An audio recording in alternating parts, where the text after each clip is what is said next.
I've been working on this model for well over a month, but I'm proud to say that I'm finally finished.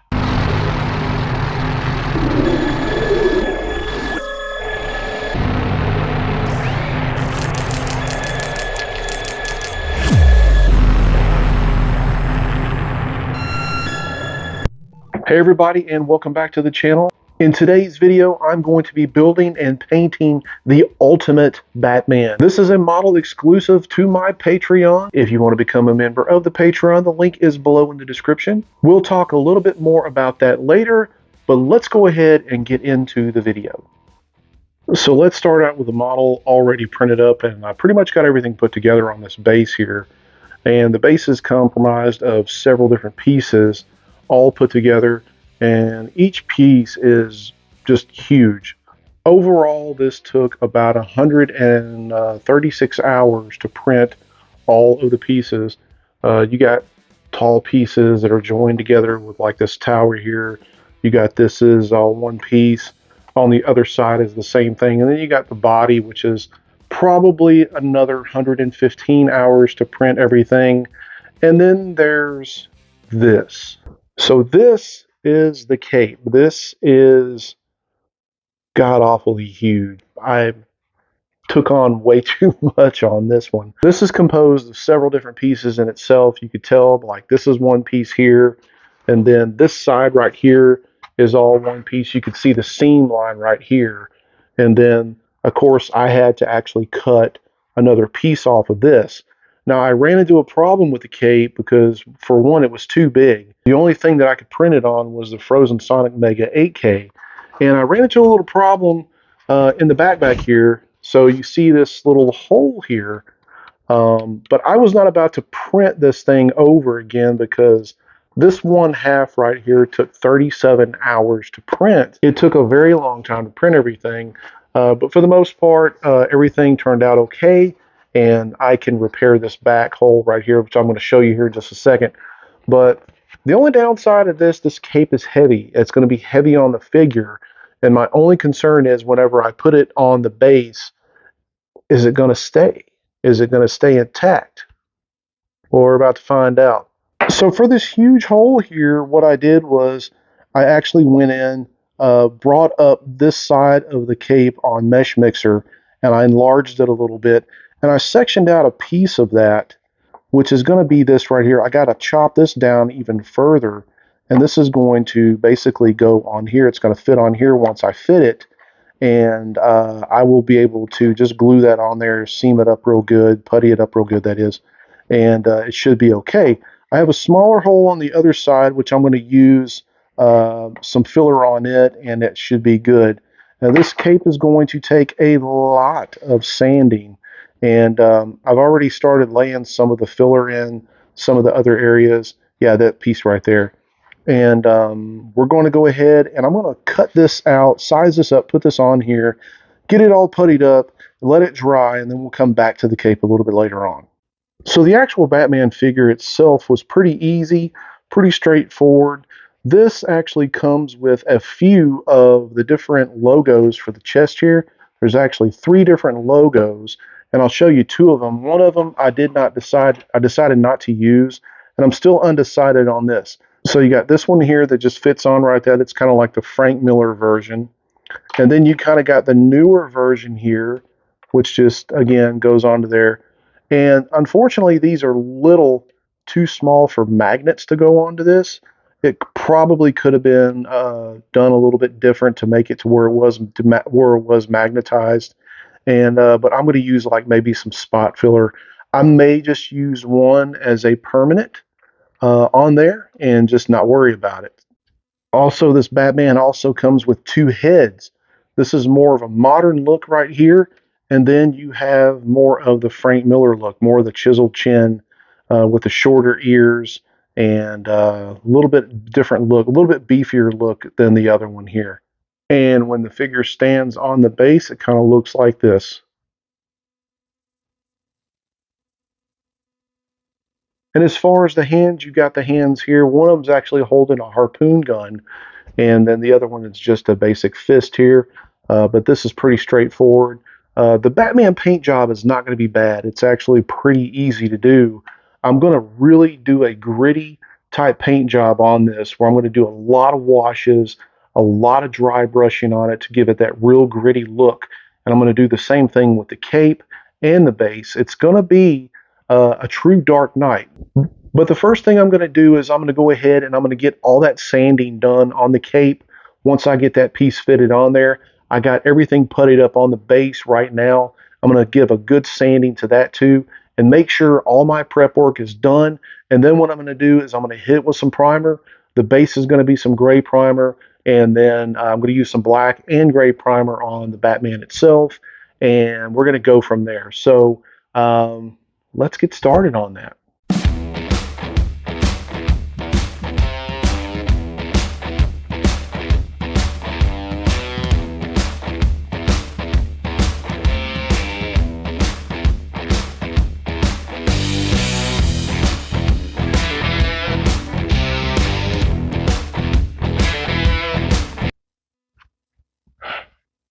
All right, so we got all of the base sanded. Now it's time to clean it off, get all the dust off and everything. And I'm going to take this outside and do the primer. This is way too big to do indoors. I don't have proper ventilation for something this big. So I'm going to take it outside, shoot some primer on it, and then we're going to start on the cape. Okay, so I spent a lot of time sanding on the cape. I got all the holes filled. I even did that plug right there where that filled that up pretty nice and neat. But I ran into one major problem. And that is over here on this side of the cape, there's actually a piece that actually comes down and wraps around Batman's legs. And I had to take that back off because it was so tight that Batman wouldn't fit up into there to go into the cape right here. So I had to take that off. So what I'm going to have to do is I'm going to have to pre-paint the trunks and a couple other things on here. And I'm going to have to put Batman onto the cape. And then I'm going to have to paint everything as one piece. There's no other way around it. And I didn't use ABS resin on this. So if you're planning on printing this, use some type of flexible resin, especially if you're going to do that wrap around the cape right there. I wanted to paint it in two pieces, that way I could just add this to there, but I'm going to go ahead and have to pre-paint this and then add it to the cape, slide it up in there, add that piece back on right there that wraps around, seam it up again, and just have to do this all as one piece. I didn't know it was going to be this difficult. And then the only other thing that I think I'm going to run into is this cape is pretty heavy. Again, at quarter scale, it's a lot of weight on it, so I think it's probably going to weigh down onto that base.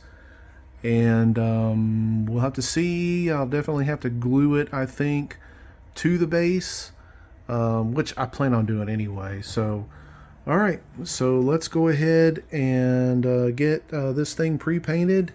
I call it pre-painted, but I'm going to go ahead and paint the trunks and the belt.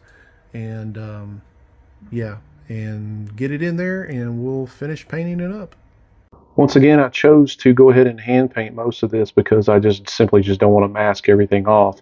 And a lot of this isn't going to be seen because of the cape is going to be shrouded, a lot of it. So instead of masking everything off, I just wanted to go ahead and hand paint this on here.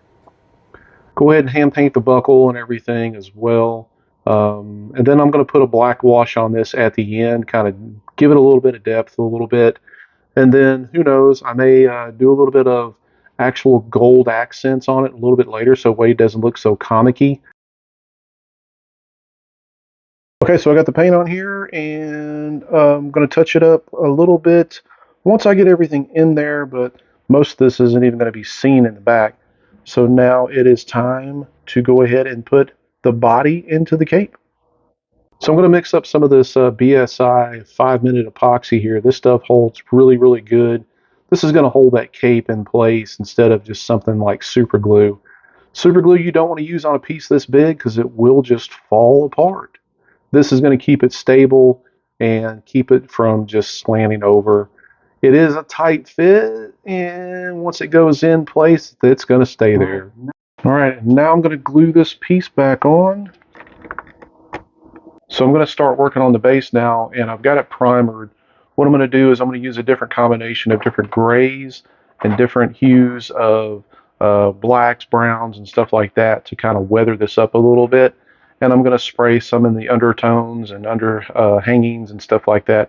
And then I'm going to put a huge black wash all over everything. And then I'm going to start doing some highlighting, doing some rusting type of appliques and stuff on it. And then going to come up with something for the window here on all these sides here to make it really stand out with a really good color and make it pop.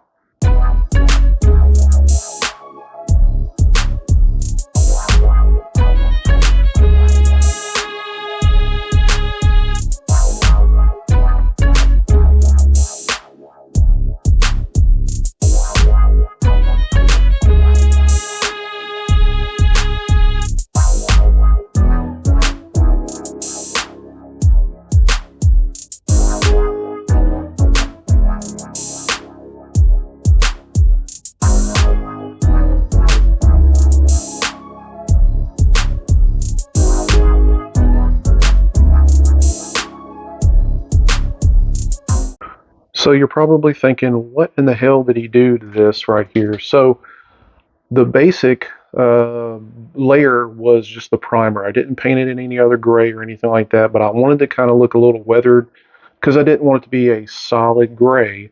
So what I did was I just kind of randomly in different just spurts or whatever, put this paint on here. I put the light gray on some of the highlights and some of the upper areas, and, and put some of the browns and some of the reds on the bottom and just kind of gave it a little bit of character.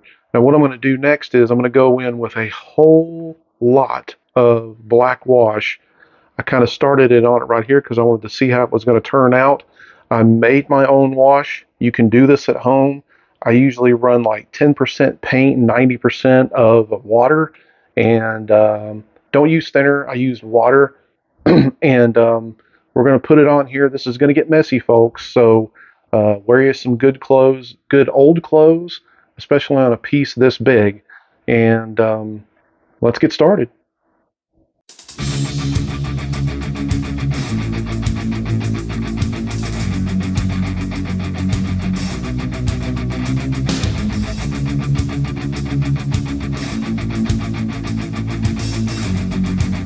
So here it is with a black wash all over it.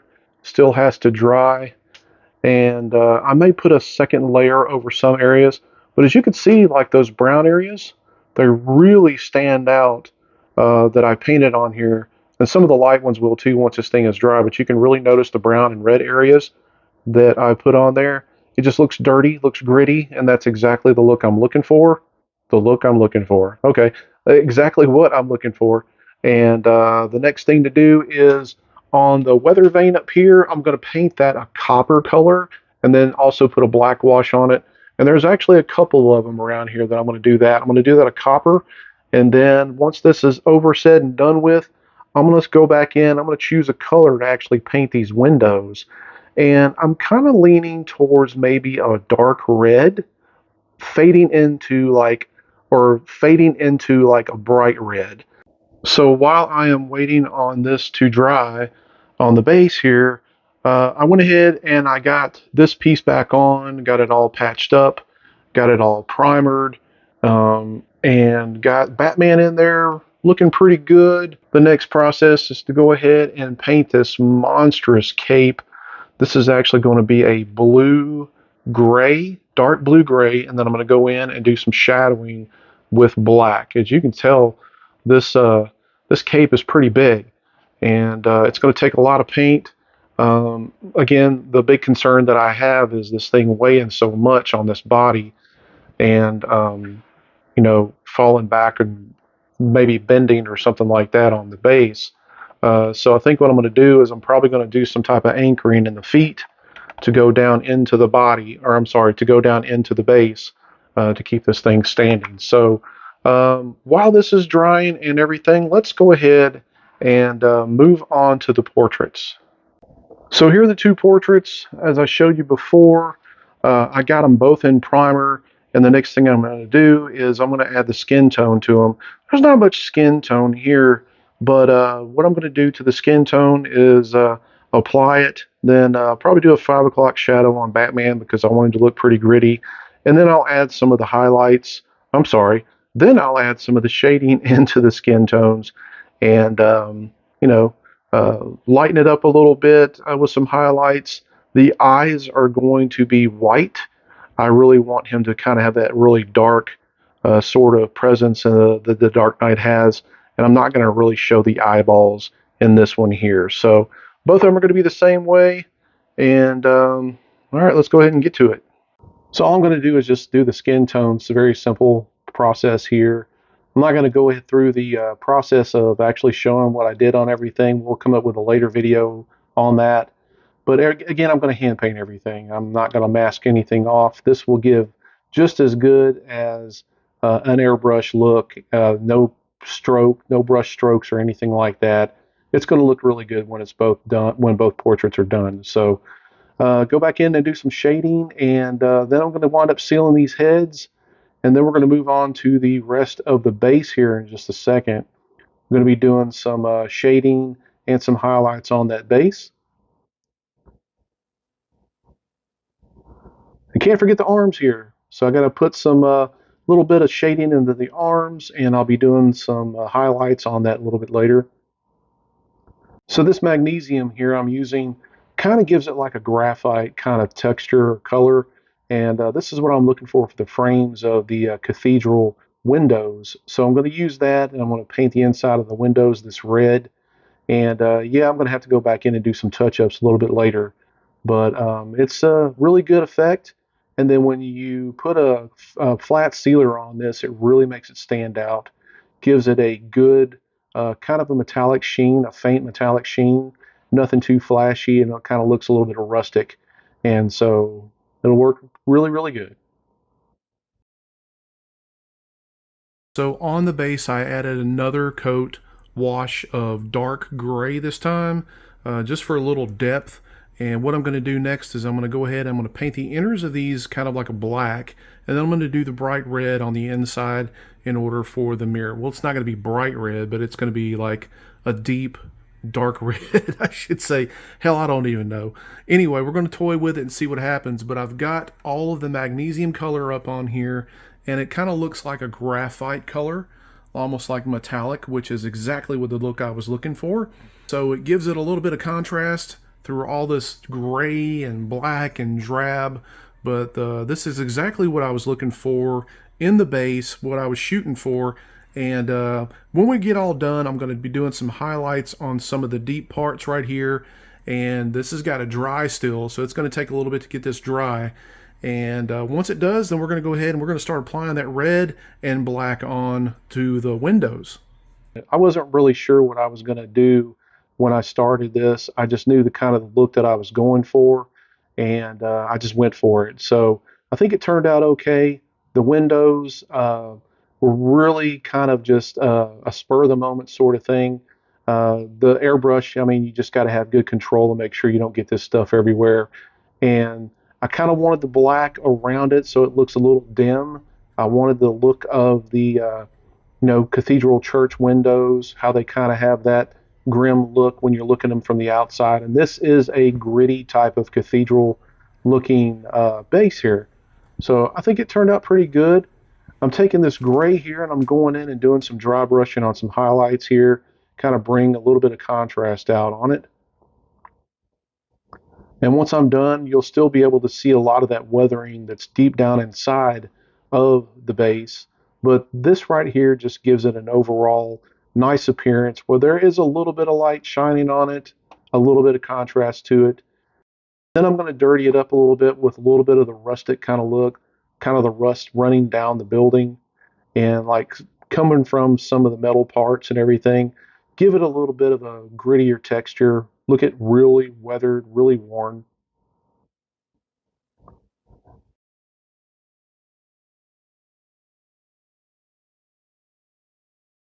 And then there's the pouches. I just hand painted them. I don't want to airbrush them or anything like that.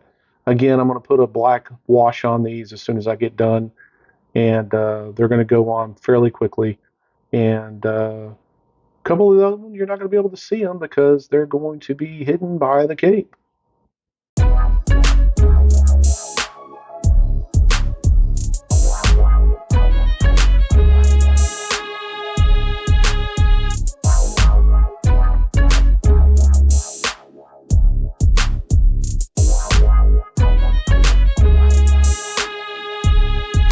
What I'm doing here is I'm actually mixing a dark gray and a light gray wash. I'm going to water it down pretty good. I'm going to do something I haven't done before with a body, and that's simply put a wash over the top of it. This suit has a lot of texture in it, has a lot of different pores and everything, and looks like it's beat up pretty good, and I wanted that to stand out. So I'm going to put probably a couple of coats on this, let it dry real good, and as you see, it's going to really make it come out, make it really pop, and you're going to be able to see a lot of that stitching and a lot of those holes in there, a lot of the lines. And then I'm going to go back over with some deep shading with some black, and then maybe a little bit of lighter gray on the top of it. Again, I'm looking for a really dark, gritty look, and the shading will actually bring those areas out to light and just make them really stand out. And you'll still be able to see those deep pores and stuff in some of the suit textures. So this right here, I'm using an accelerator with a little bit of super glue for the pouches. I don't think I really needed to go and use BSI epoxy on it because these things are not going to pop out of there. The accelerator, you don't have to worry about. It does get all over the place and it will dry. You can take a cloth and dry it up a little bit yourself and then use a hair dryer maybe to dry it. That's what I did and it worked fine.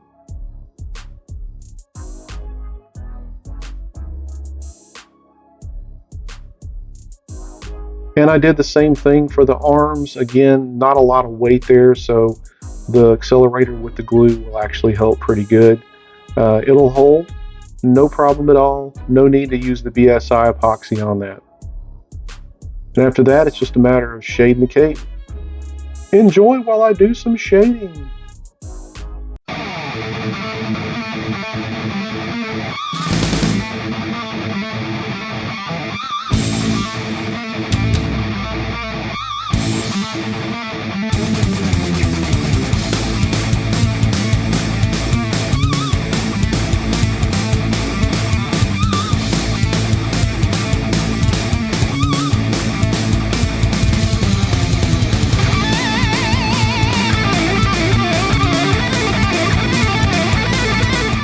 And after a little bit of dry brushing, we're just about there with the cape and with the body itself.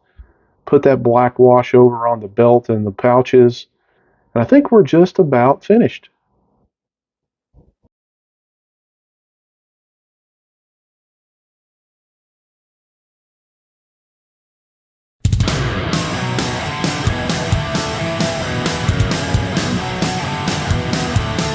And there you have it, guys. This is the Ultimate Batman from my Patreon. This was sculpted by Enzo Shimomura, and I'm very happy to say it is now finally complete. This piece weighs approximately 35, maybe 40 pounds. It is hollowed. I did print this on the Frozen Sonic Mega 8K because that was the only printer that I had that could actually hold all of the pieces and be able to print that big.